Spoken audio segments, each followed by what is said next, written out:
Jitahidi kuwekeza vyanzo vingi vya mapato. Jitahidi katika maisha yako kuwekeza vyanzo vingi vya mapato zaidi ya kimoja.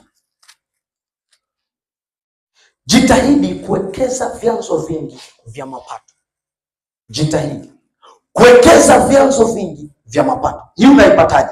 Hii unaipata kwenye Mwanzo sura ya 2 mstari wa 8 hadi wa 14. Hadi ya 8 hadi 14. Yes. Mwanzo sura ya 2 mstari wa 8 hadi wa 14. Na Mungu anasema hivi: Bwana Mungu akapanda bustani upande wa mashariki wa Edeni, akamweka ndani yake huyo mtu aliyemfanya.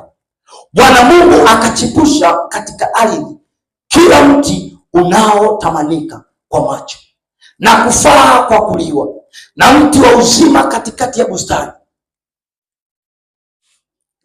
bustani wa ujuzi wa mema na mabaya.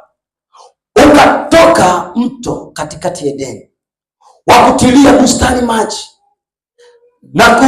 na ukatokea hapo ukagawanyika kuwa vichwa vinne. Jina la kwanza ni Bishoni, na ndiyo unaozunguka nchi yote ya Havila, ambao kuna dhahabu, na dhahabu ya nchi ile ni njema.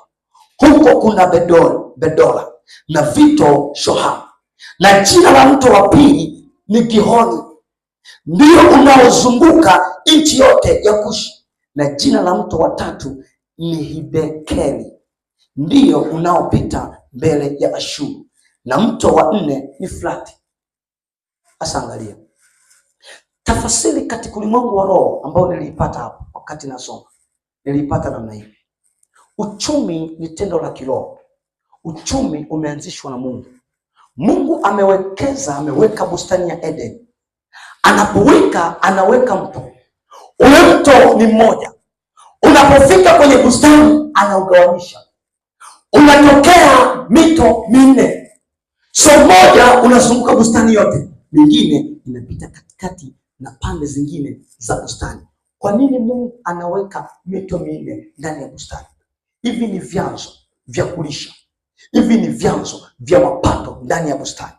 So anaweka vile ili chanzo kimoja kikauka, kingine kiendelee kutoa nini? Maji.